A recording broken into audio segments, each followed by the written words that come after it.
constituent, Dan Johnson, contacted me, I think it was all the way back in 2022, about the four-way, or about having a four-way stop at this intersection.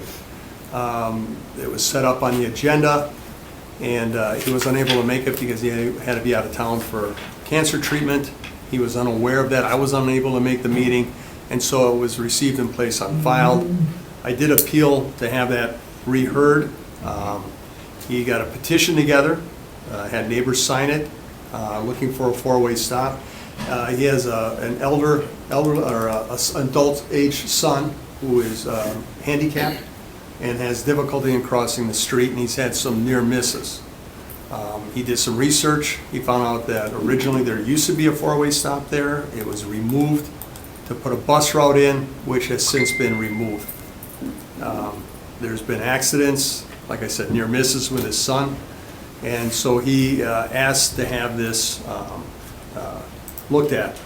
It went to the committee again, and about that time, they were going to do a study. I've never been given a study or seen a study. Dave left for another opportunity, and so I was told the study was never done, and it kind of fell through the cracks and was forgotten about. And it was only because I did call Director Grenier to remind him about it that we're back here today after quite some time.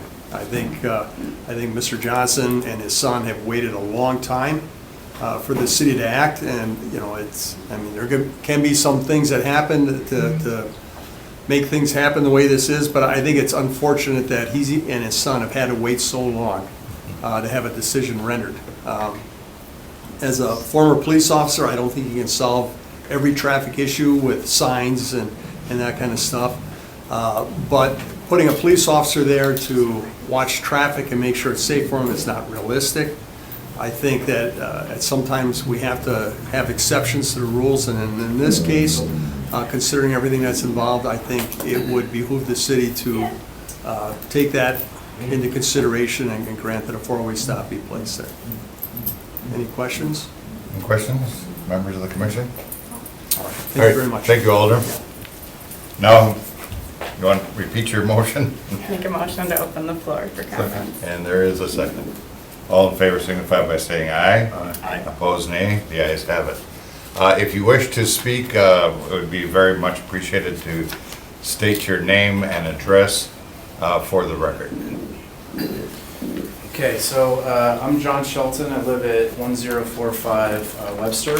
I have copies of a petition for every member of the commission here, so I'll hand that to you and you can just kind of pass them on. So I'm here because I think probably most of you know that I ran against Bill in the city council election. We ran a very, I think, positive campaign. It was really good to, both of us, it was really good to get to know a lot of the people in the neighborhood from my end. And that's where I met Dan. And Dan mentioned that Bill had been, Alder Galvin, sorry, had been working with him on this stop sign for some time. And so when the, what I told him was, hey, when the campaign is over, like, I'm going to help you with this, and hopefully, like, I can work with Alder Galvin. Dan is I don't know how much of his story he's going to tell you. He may be a little too modest to tell you, but this guy's a hero living in our community, okay? He rescued his son from basically an institution where he was being abused in Texas 30 years ago. So he's been raising his son for quite some time and has moved to this community. And moved to this community because this is a community where he believes everybody who's vulnerable should be taken care of, right? Because those are the values that he lives by. And so it's, for me, it was almost a no-brainer to say, I need to help this man who can't have his adult son with arthritis safely cross the street right in front of his house. Had some conversations with the director of public works, and you may be asking yourselves, does this seem like we should escalate things this fast? But quite honestly, that was a very frustrating conversation of mine, because I was told things like, it's not the city's responsibility, or it's not public works' responsibility to make sure somebody can safely cross the street. And I'm not an engineer. I don't, like these studies that y'all are referencing, like that's not my expertise. But what I do know is when somebody in our community needs something, somebody who's frankly a hero needs something, we have to figure out a way to serve them, and simply saying we can't do anything isn't acceptable. So that's why I put together this petition. You can see that there are 160 people in the printed copy. We've actually had about 15 people sign since then, so we're up to about 175. And, you know, that's why I'm here, because we have to do something to help this man and to help our special needs community here. So I hope that you'll consider that, and I hope that you'll vote to put in this stop sign. Thank you. Thank you. Anyone else wish to speak? Okay, I can go. So, my name is Troy Kapelzinski. I live at 802 East Walnut. And I'm actually going to read a letter on behalf of my wife. She was unable to make it today. However, her name is Casey Kapelzinski. She also lives at 802 East Walnut. Just went through the academy as well, the city academy. So, thank you for the opportunity to speak before the commission today. My name is Casey Kapelzinski, and I have been a Green Bay resident for 20 years. Well, admittedly, I'm not an expert in traffic patterns, street sign planning, or the logistics related to the resistance to putting up a four-way stop. What I am an expert in is the disability rights and advocacy. I've spent the past 16 years working as an advocate for adults with disabilities and elderly. My career has included time with the ADRC of Brown County, the Board on Aging and Long-Term Care with the state, and UWGV providing education to caregivers of people with needs like individual we are talking about today. There are issues here related to the way we approach our neighbors living with disabilities that I hope will be considered. Hundreds of studies have been done on the effect of independence, autonomy, engagement, and access to the community on the quality of life and well-being of those with disabilities. The evidence is overwhelming. The more access to independence, autonomy, and ability to engage in and access their surrounding communities that adults with disabilities have, the better their quality of life is. The inability for the individual in question and those with similar limitations to safely and easily access the community only serves to further limit his independence. Additionally, the idea of relying solely on his caregiver to help him safely across the street, something he may be able to do with himself with appropriate accommodation, is a risky game. 1 in 4 direct care positions in Wisconsin are vacant, and we have more than 50% turnover rate in the field. It is very likely he may find himself without a caregiver at various times throughout his residency in Green Bay. Ensuring we create a community that is inclusive and allows people like Ricky to do things independently as much as possible is not only ethically the right choice, is also good stewardship of taxpayer dollars in the state of Wisconsin. Should Ricky find himself without a caregiver at any time, and should his community continue to maintain barriers instead of accommodations to him, he will likely end up in an assisted living setting, receiving care at a much higher cost.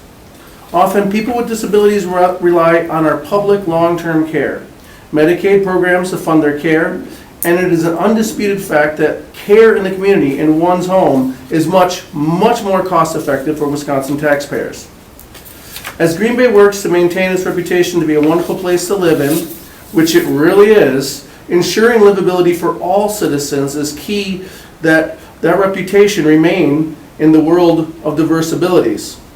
On a personal note, I walk and run approximately 30 miles per week in the neighborhood we are discussing. I have no mobility, vision, or hearing issues, and I've also found myself nearly hit by cars on many occasions at intersections without stop signs. This change, or one that equally meets the needs of the street planning and safety pedestrians, seems like a win for all involved. All right, personally as well, I ride a motorcycle. I hate stop signs. I've driven around that area on my bike and looked at it, and I have studied the way the stop signs were. And I, as a member of the community, would be more than grateful if that little bit of thing, that stop sign, could be put in there, even if it was there once. Even I wouldn't find it too offensive to have an extra stop sign in that area. I do believe there's other things that I think could even be more helpful. Flashing red lights attached to walking canes, things like that draw your eye immediately to the issue that is possibly there. But just to put a stop sign, little additional safety, just to let him cross immediately coming out of his house, living on a corner, it's kind of a no-brainer. So, Okay. Thank you. Thank you. Anyone else wish to speak? Dan? I'm Dan Johnson. I'd like to say that this was all about Johnny. That's his real name. But it's about more than that. Yes, Johnny was recently in an accident at that corner, but there have been so many close calls that I personally have seen. The neighbors next to me had a car end up in their front lawn. In October, there was a two-car crash about 7 o'clock in the morning. It's a dangerous intersection. People speed. Why? Because it's the easiest shortcut from Webster to Baird. So they speed.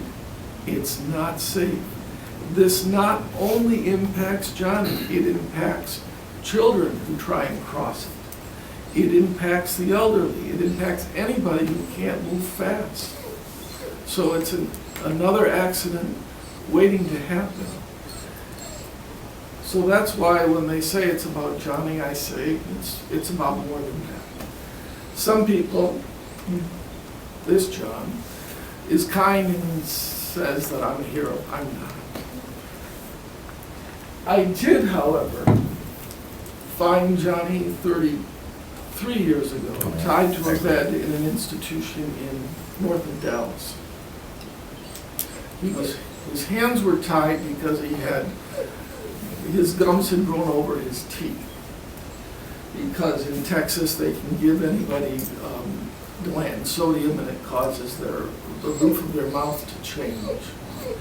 And so he had all these infected gums, and instead of fixing those, they just tied his hands. And when I walked in, I was in a position of some authority, so I said, "You untie him right now."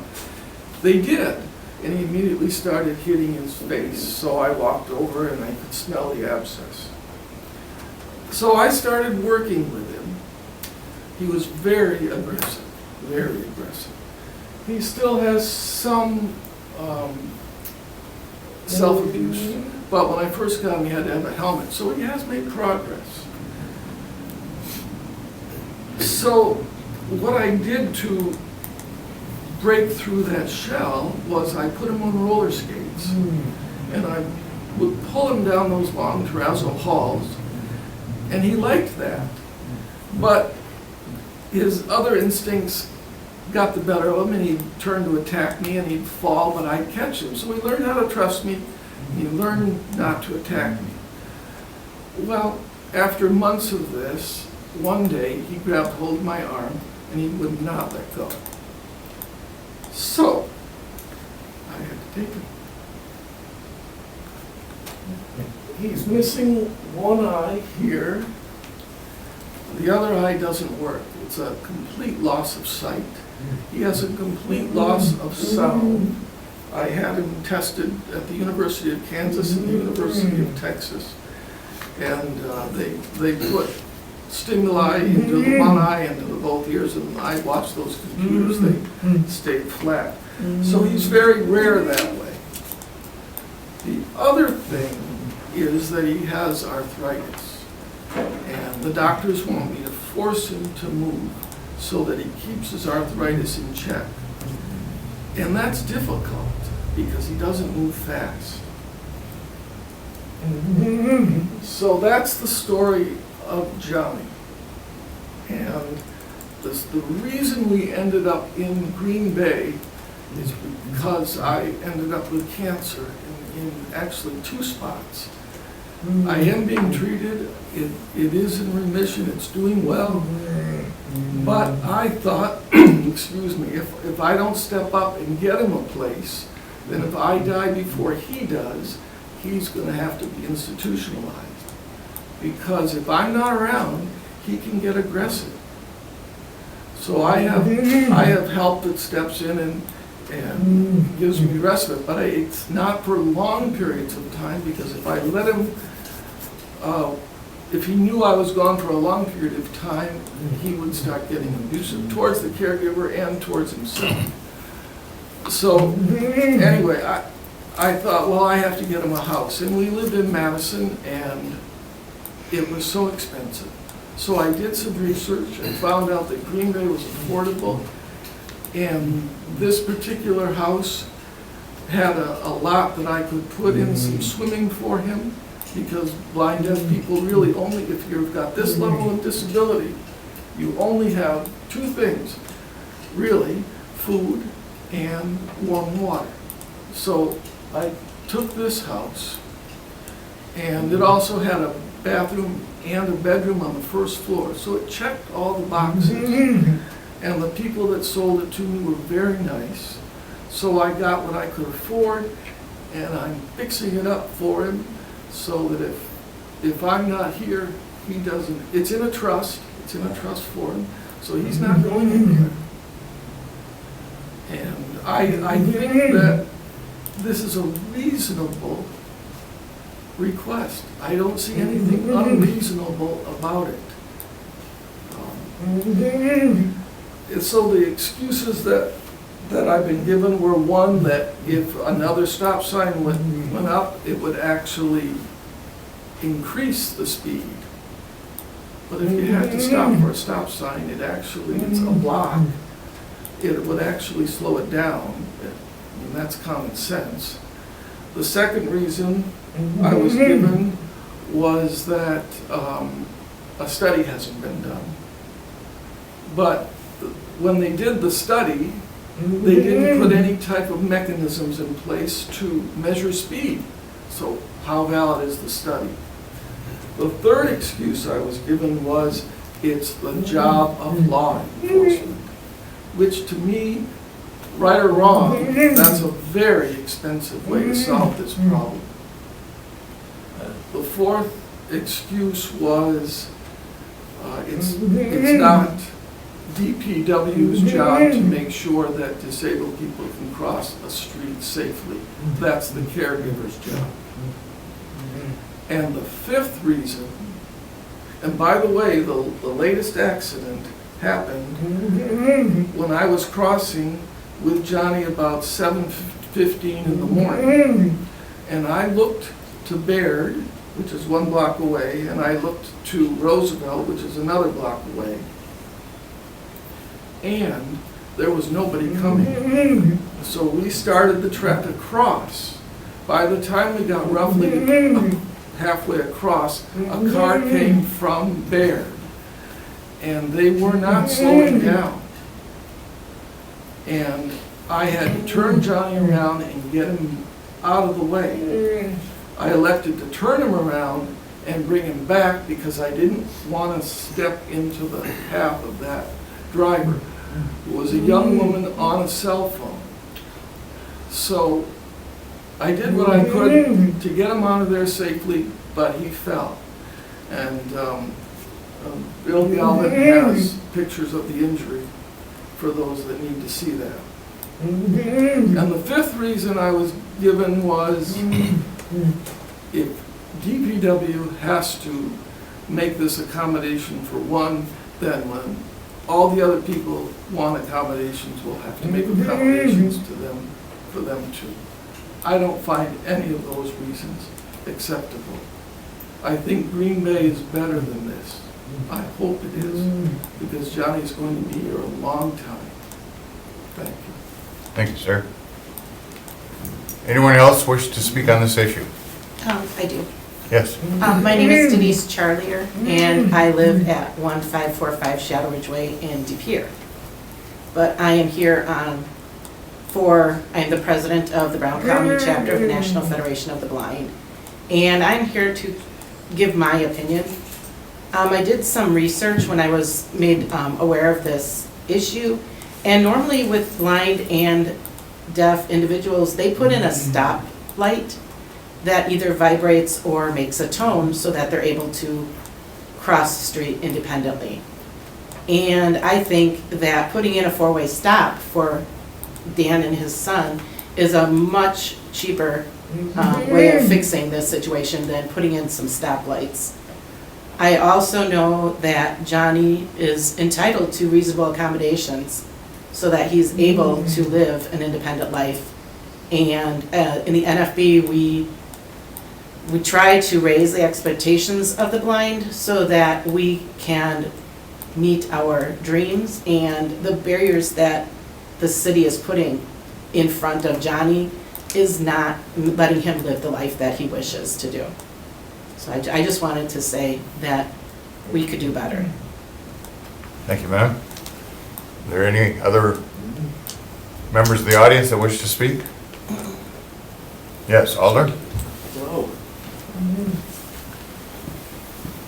So, Alder Joey Presley, District 6837, Lehman Court, Apartment 7. This is not my district where this stop sign is, but I want to speak in favor of the four-way stop.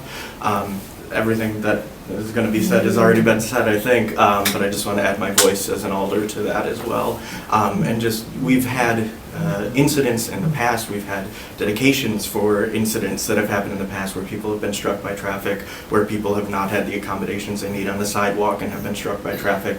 And this seems like an excellent chance to not have a memorial or a dedication to preempt an issue that is waiting to happen by the sounds of it. So I would like to see the four-way stop there as well. Thank you, Alder. Thank you. Anyone else wish to speak on this issue? I do. Yes, ma'am. I am Susan Vandenbush. I lived at 1280 Cass Street for over 30-some years, knowing Tasha.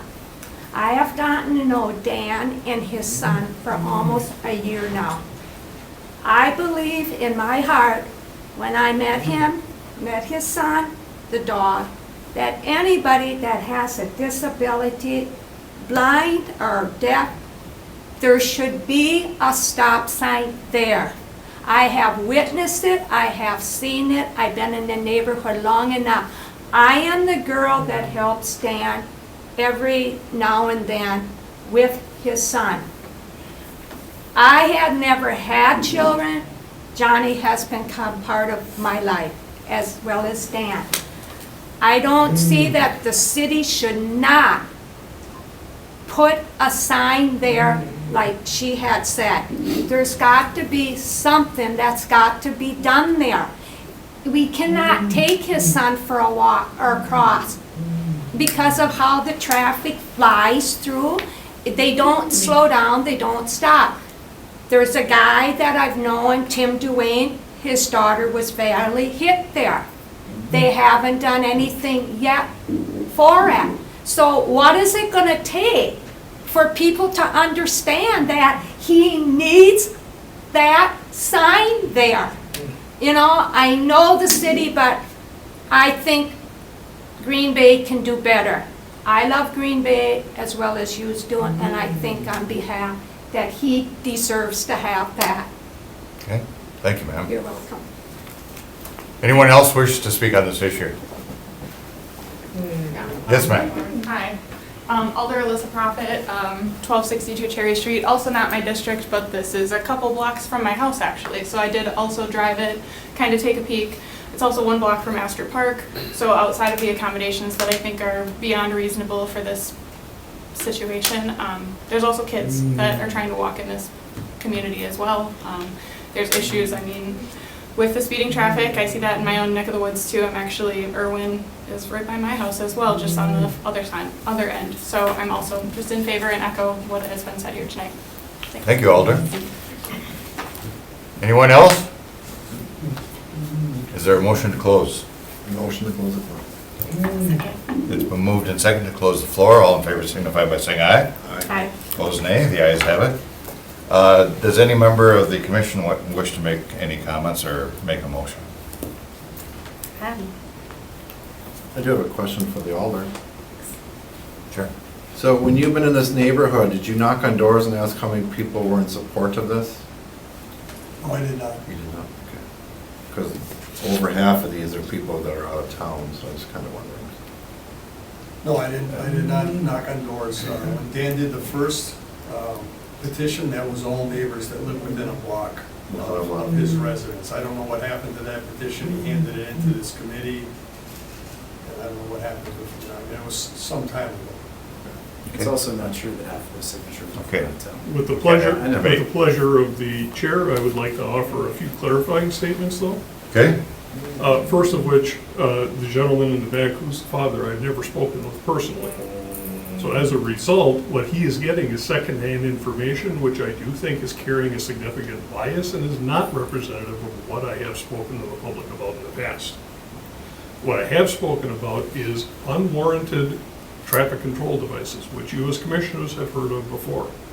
When something does not meet warrant, and it's installed anyway, what it causes is a phenomenon of speeding in between the signs. So if somebody feels unnecessarily delayed by a stop sign that is not warranted, it does cause speeding in between the stop signs. This particular neighborhood, the red dot is the intersection in question. You can see all of the unwarranted signs in the neighborhood. That is very likely why we're getting some of the speeding issues that we're getting. Secondly, what I have been speaking about is that engineering in and of itself cannot solve the problem. Engineering, education, and enforcement all play roles.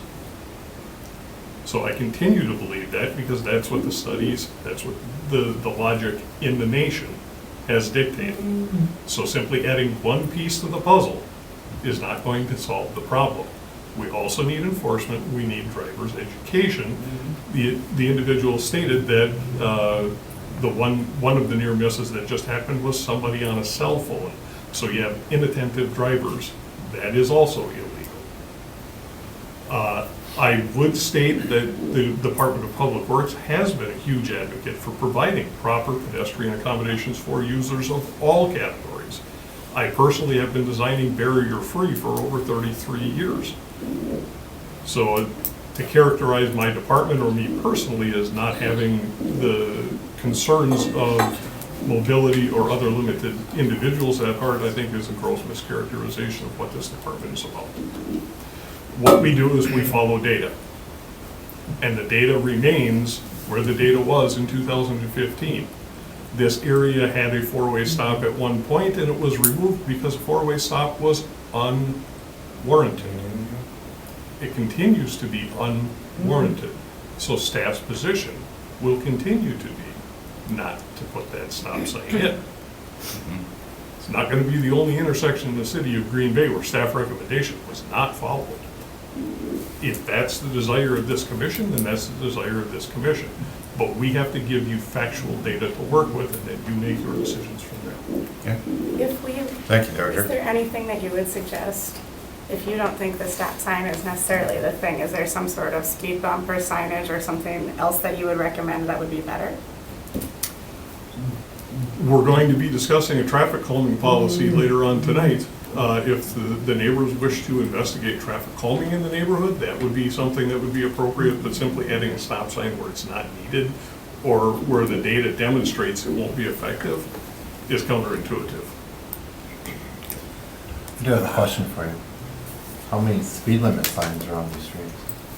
Offhand, I don't know. I'm looking at a map right now and I don't see any in this area. So that might be an option to a speed limit sign. And what about painting crosswalks on the street in this section? We definitely could add that to a crosswalk list. Part of that is where do you start and stop? How many intersections? Every intersection in the city? Possibly. Or we start here and see how it works. Well, and I will tell you, you're going to hear it's an excuse. Okay, I don't like hearing excuses. That's not what we do. We'll give you justifiable reasons why things do or do not happen. I just recently had a conversation with somebody who I believe lives on Webster, who was asking me about the crosses of Webster at Emily, Eliza, and Grigno, and the horrible state of the condition of the crosswalks on Webster at those three locations. So we went down, we investigated, we determined that yes, they are in bad shape, and within a week those were painted. We have not been able to catch up with our other than regulatory high priority painting for probably the last 3 to 4 years due to a lack of staff. We typically hire seasonal staff to assist us with that. We are required to maintain center line and edge line markings. After that, stop bars become a priority. Then we get into crosswalks and turn arrows, bike marks, those kinds of things, all of which have remained unpainted for several years because we've been unsuccessful in recruiting the staff we need to get that work done, and we're barely getting our lung line done.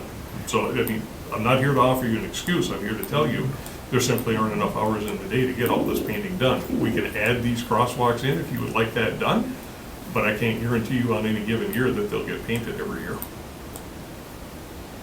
I would just like to make a brief comment, as long as we have 4 alders here in the room, hardly have had that in the past, and I've been on the commission for 7 or 8 years. The biggest problem that I have run into in my neighborhood, and I used to be the chairman of the Green Bay Neighborhood Leadership Council, which was the umbrella organization of all 40-some neighborhoods in the city, is speeding. We simply are not doing what is needed to control the speeding issue in this community. Alder Galvin, you can correct me if I'm wrong, but I think we only have 4 dedicated traffic police officers for a city of over 100,000 people. I hope that you folks on the Common Council, when you start talking about the budget this fall, that you really take a serious look at the whole issue of speeding. It is the biggest complaint that neighborhood presidents receive in this city. Is there further comments from members of the commission? Did have a question for Steve. So the current situation at the intersection is no crosswalk painting whatsoever? No painted crosswalks. No painted correct. crosswalks. Curb ramps? Yes, Curb ramps are installed. Are they with the appropriate metal are they plates? ADA compliant? ADA Yes, they are. compliant ramps? Okay. And then the other question that I had was the recently adopted bicycle and pedestrian plan. Is that technically a safe routes to school plan? It's both. Okay. I believe those plans typically will identify crosswalk installations. I don't know if that one was included. I don't believe this intersection was involved in that, or had any short-term plans identified for improvements. So that would be outside of the recommendations within Correct. the plan. Okay. Any other comments? Is there a motion on item number 6?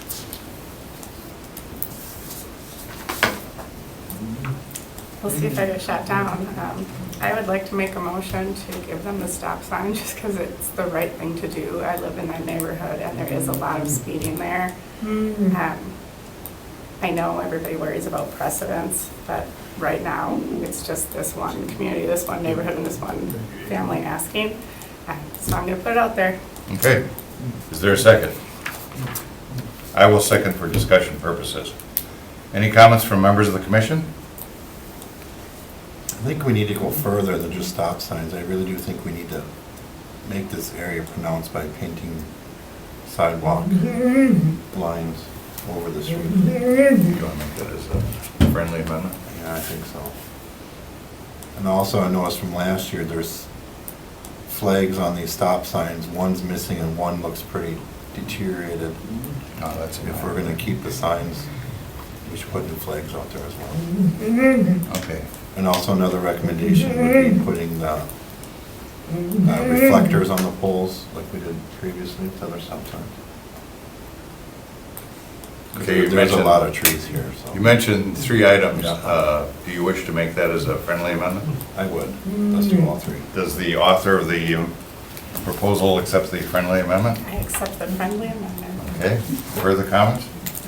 Just to make sure, I need to make sure we have those all. So Do we you want to got, repeat those, Alder?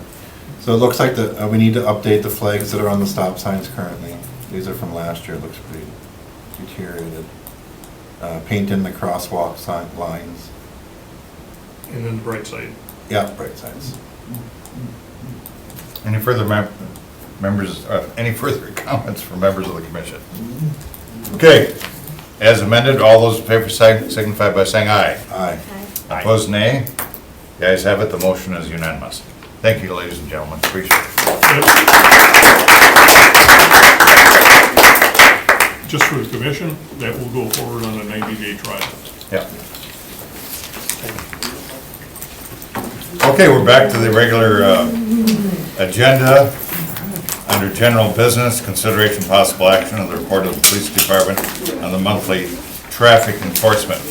And Mr. Director, we've had 2 or 3 meetings where the representative of the police department has not been here, and that individual is also a voting member of the commission. Do you have any knowledge as to why that individual is not coming to these meetings? I do Sergeant not. Hamel. I do not. Yes. He didn't send an email, because I sent him an email requesting a report. He said he was sending someone here in his place, but Steve, either you or I think we need to make communication with the sergeant that he is a member of this commission and he should be attending these meetings and making these reports. If you can take care of that, I'd greatly appreciate it. Will do, sir. Thank you. If not, they need to find someone different. Yeah, he's too busy, let's get somebody else. Number 2, initial request consideration possible action request of the traffic division to remove no parking 7 a.m. to 4 p.m. school days restriction on Bond Street, south side from a point 150 feet east of West Plain Drive to a point 100 feet west of West Plain Drive. And I think we could probably take 2 and 3 together, and then 4 and 5 together. Because what Okay. we're, no, yes, 4 and 5. What we're doing is just modifying some traffic zones. These are, and before we go any further, I think what I should do is introduce Mr. Sherman sitting here, Tom Shermans. Tom's been with the Department of Public Works for over 35 years, and Tom will be, we've been working with the Human Resources Department to get Tom slotted in to assume the role of traffic engineer. Oh, Hey, that's awesome. So you'll be seeing a lot more of Tom in future months, and probably a little bit less of me. well, that's good on 2 accounts. I didn't think I'd get much argument out of you. Welcome, Tom. Tom was doing the work on these 4 items with Alder Lee and Alder Johnson. This is largely the result of changes that are necessary on Bond due to the closure of Helen Keller Elementary School. No. And on Oakland and Third, this is due to tank. Changes to tank, is that right, Tom? Yep. So, they're largely procedural, the no parking is no longer necessary because the schools will not be operational any longer, so this Why would be. why don't we take 2 through 5 in mass? And I Because they're think both this similar. would, because this will require ordinance change, so do we need a 90-day trial on this, or can it go straight forward? I think they can do whatever they want with it, because you can, you know, it's not gonna come back unless the school comes Unless the back. school reopens. No. Yeah. Well, I'll make So- a motion to remove 2 through 5. 2 through 5. I Is there a would second? second that. There is a second. All in favor signify by saying aye. Aye. Opposed, nay. The ayes have it. Okay, 6.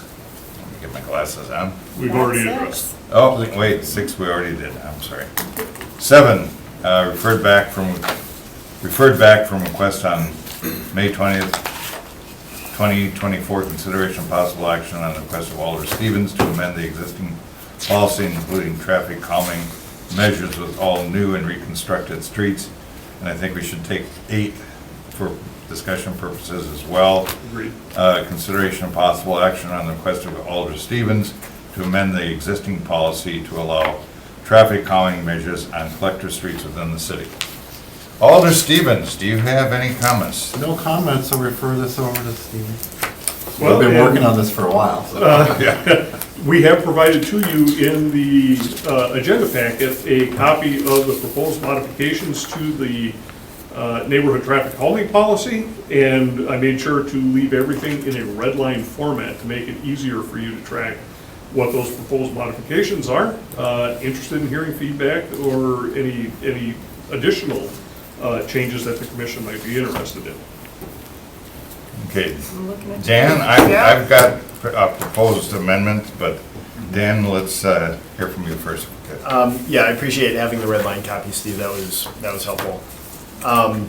So a couple of the changes that were made, I think they're great. I think the one big item that I had brought up a few months ago was a need for more clarification on the data collection process.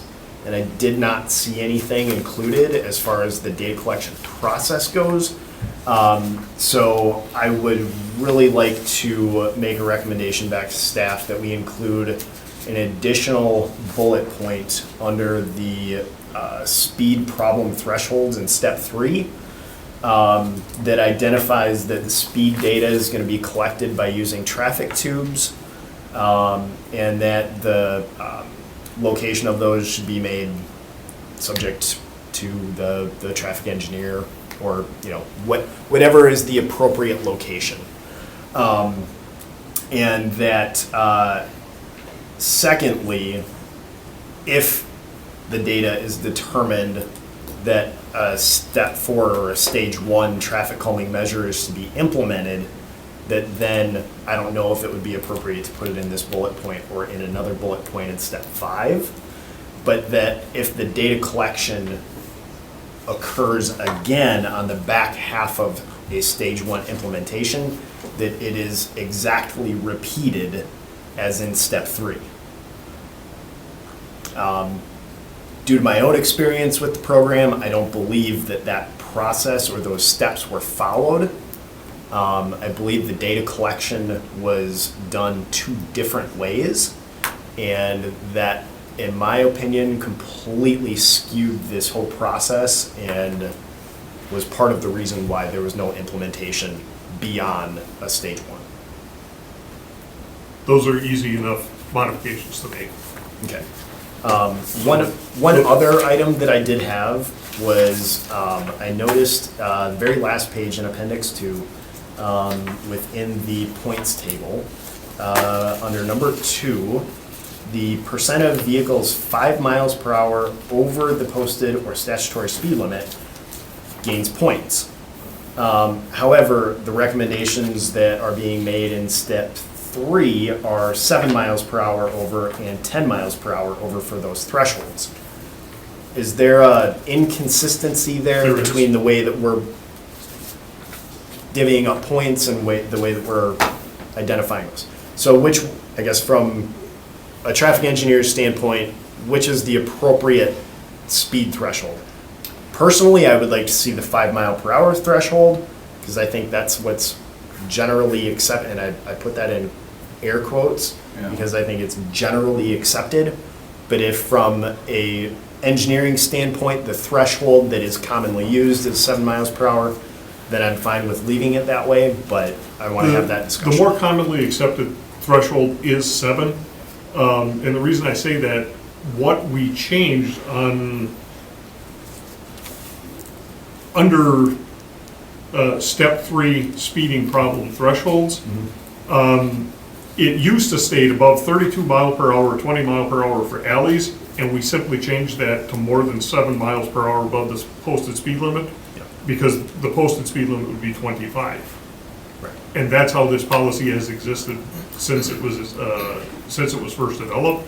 Similarly with the next one, if more than 5% of the vehicles are traveling at speeds, it used to say above 35 miles an hour on a 25 posted, and we changed that to 10 miles per hour just to make it, if we're going to different types of streets, we need to tie this to tie it relative to posted as opposed to using a hard number, because you may be on a residential collector that has a 30 or 35 mile an hour posted limit. We don't want to be giving points for people driving the speed limit, right? We have to have a speeding problem. So I would say that we should change the points in Appendix 2 to reflect the 7 miles per hour over, as opposed to the 5. I think that was just a miss somewhere along the line. I'll turn back to the commission, and considering some of the discussion that we've had tonight, some of the prolonged issues with speeding throughout the city, does the commission, do other members of the commission feel that a 7 mile per hour threshold is appropriate, or should it be a 5 mile per hour threshold? I certainly I want to respect Steve and the engineering standards as well. But again, if we've got a ton of speeding problems, is it appropriate for us as a commission to try and set a precedent within our community to create safer places for everyone? By reducing that threshold, I think you would definitely make an impact. So, Okay. Any comments? So you're recommending 5? I would feel better with 5. But, I mean, I'm just one of the commissioners that would recommend that to staff, so. Do you want to talk? Can I make a motion to open the floor? Is there a motion, or is there a second? I'm sorry. I'll second. All in favor, signify by saying aye. Opposed, nay. The ayes have it. Hi, Supervisor. I will state my name and address for the record. It's Megan Borchard, 1146 9th Street. I was just downstairs talking also. So 7 is usually the recommended, and that's because for police enforcement, they usually try to go within that 7 range. As far as I know, I also used to work at a driving school, so when you're teaching kids how to drive, trying to feel through that, between trying not to go over that speed limit of 7 miles over that is usually what's recommended. As far as I know, usually, and I haven't gotten pulled over in a long time, but sometimes 5 is not, sometimes you're gonna go over that 5. Completely agree with you, though, about the speeding problem. We have it on 9th and Oneida also. So there's a lot of work to be done across the city. But yeah, I would go with Director Grunier's 7 if I was on this committee. So that's all I have to say. Thank you. Motion to close the floor? Second. All in favor, signify by saying aye. Aye. Opposed, nay. The ayes have it. I was gonna say that I would stick with the 7, like Steve said, just because of enforcement. I mean, last I checked, I don't even get a bad ticket unless it's 9 or more. Right, well, she's laughing at me. But yeah, I don't think they would pull you over for 5 over, so I don't want us to be able to enforce all the things that you guys put out, I guess. But at least enforce. Yeah. That's the problem. Thank you But for are we talking about 5 or 7 for traffic calming. for traffic calming measures? Correct. For us to do stuff to the street? Right. No, this is all, the 5 or 7 is whether or not you fail the speeding criteria. Right. Which if you If it's a keep it, if you keep 5. it at 7, your threshold is a little bit higher Yeah. to meet the standard to start going through the rest of the process. If you reduce the standard to the 5 mile per hour over, then you're going to have obviously a better chance of starting to look at implementation methods, whether it's stage Speed 1. tables, yeah. Then you follow through with the rest of the process. So what I'm trying to kind of bring forward to you is not that this would, yes, it would deviate from what enforcement is, but again, enforcement is one aspect. That's separate from this. Engineering is another aspect of this. And when you think about it holistically, if we're thinking about speed as a general problem throughout our community, having a lower threshold for this type of investigation to occur would mean that we would be on top of speeding issues more than we are right now. Well, and that's the whole issue that Because currently that we you go by brought up 7. before, Correct, is we that have since- the thresholds are so high Correct. that how many actual calming events or calming tries? Installations do we have? Yeah, it's been just a couple over 2. many. There were years. 2, but none of those were a result of this program. Correct. Oh, really? Correct. Oh, wow. So in other words, our traffic calming policy really does not work because nobody can qualify. It's not that nobody can qualify, it's when we get to the data collection, that's typically where the wheels fall off. There just has not been the community support just trying to get people, somebody will come in with a request, and when we go to the point of them getting the signatures, we can't even get enough support with the signatures to move forward with data collection. Right. So it sounds like 2 miles, it doesn't sound like a lot, but it's becoming a lot. Yes. So if we did 5, It will make a we have a big better difference. chance of possibly getting more streets on board for us to look at further. But if they're not getting the signatures in the first place, it's not gonna matter at all, because we're not. Well, Well, getting, that's Getting community any data, support. right. That would be the same thing Yeah. as what we witnessed with this, where Right. you've got to have a champion of this project, and it's got to be championed throughout the community to gain the signatures to go through the process. So that's step 1 or step 2, right? well, it depends on your neighborhood, I think. Right. I was former chairman or president of the Oak Grove neighborhood on the east side. And my street, Schwartz Street, is a regular shortcut in between Mason and Main, and the traffic speeding is horrible. We had absolutely no problem getting signatures. So I think it depends on the type of neighborhood you live in and the extent of the problem that you have. Yeah, it does. It's not impossible to get the signatures, I guess is what I'm saying. Right. I mean, I banged on my neighbor's doors, and when I explained the process and the project to them, I think the majority of them recognized, oh, yeah, there is an issue, and they went ahead and they signed the petition.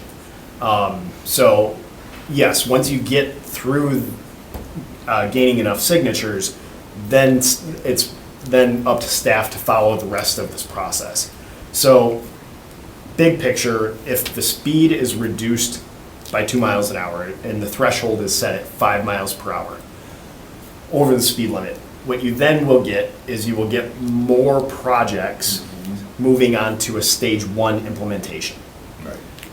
Then from there, depending on whatever type of implementation is completed, then that, again, going back to the threshold again, if you go back and you put the tubes out to see what kind of an effect that stage 1 had, if it had a positive effect, then you should see reduced speeds and you should see those thresholds not being met anymore.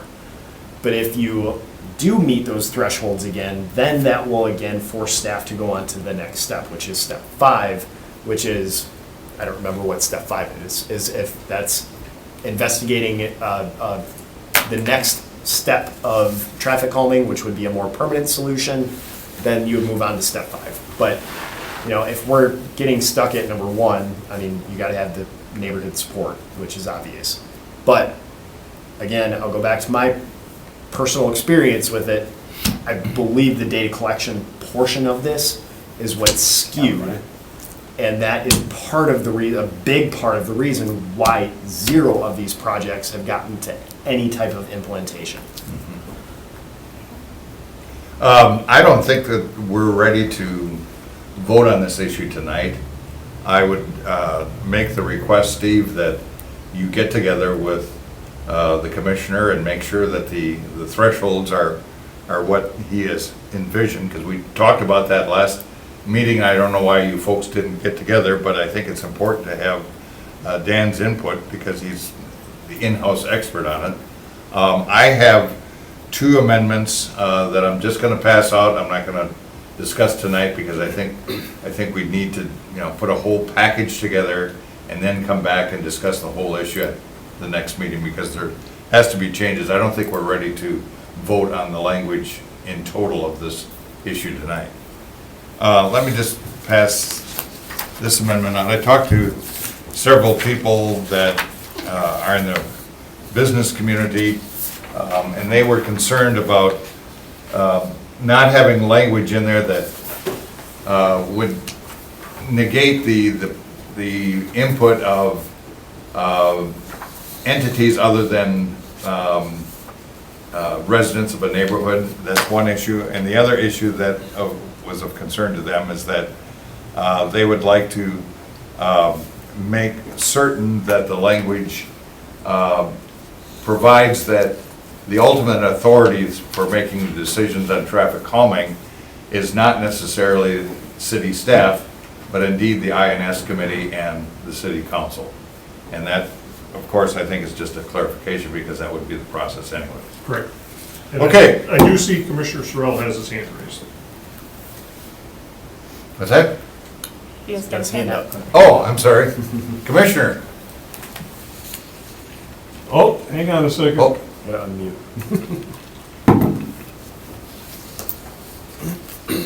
Okay, we got the right speakers. Try it again, Pat. All right, can you hear me? Yes, we can now. thank you. I've been muted this entire meeting, Uh-oh. so technically you don't even have a quorum. Because I haven't been able to participate.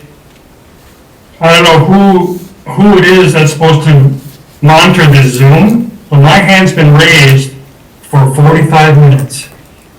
Oh, I'm sorry to hear that. We So- do have a quorum, but we've got to solve this technical problem. Well, What was the issue, Steve? I mean, we can't have this occur in the future. The issue is when I'm running back and forth between meeting rooms, there's different hardware in the rooms. What? So when I'm logging into the rooms, I gotta swap settings between the computer, and I'll be honest with you, it's difficult to track which one's which. There are no cheat sheets in here to tell me to use this one in this room, use this one in this room. Oh, that's insane. Alder, that's got to be corrected. Different. Put your foot down. IT. That's insane. Wow. Commissioner, I do. go ahead. Commissioner, was there anything you were wanting to deny? well, I mean, I guess I have a lot of questions, and I guess I'm very disappointed that Okay. a person from, I don't know, I'm beyond disappointed, and I probably shouldn't speak right now because of my level of frustration. Okay. So I probably should just X out of this meeting. And again, I mean, this has happened in the past where I've had been not even admitted to the meeting. So this isn't working. I don't feel like I'm a part of this, so I don't know. It's very frustrating, and it's disappointing. We're better than this. I don't think you'll have an argument against that, Commissioner. I think in the future, I think what we should do is, well, first of all, we should get on IT to fix the problem. And secondly, before we start any meeting, if there's going to be somebody on Zoom, to make sure they're hooked up properly. I mean, even if it takes a delay of 5 to 10 minutes, I just assume that, so that people like Commissioner Sorrells can participate in the meeting. So, very sorry to have this problem crop up, but I assure you that we'll try to solve it in the future, Commissioner. It's very frustrating, and I hope you get my point. And was there anything that I disagreed with? No, I thought I had some good points to bring up, but I guess it's all mute at this point. So I'll bid you all a good evening, and hopefully we can fix it. Alder, did you want to say anything? Well, yeah, there's also with this program, if he was trying to talk and we didn't hear him, you can change that so when he's speaking at home that we see his entire face and not just the room that we're looking at right now.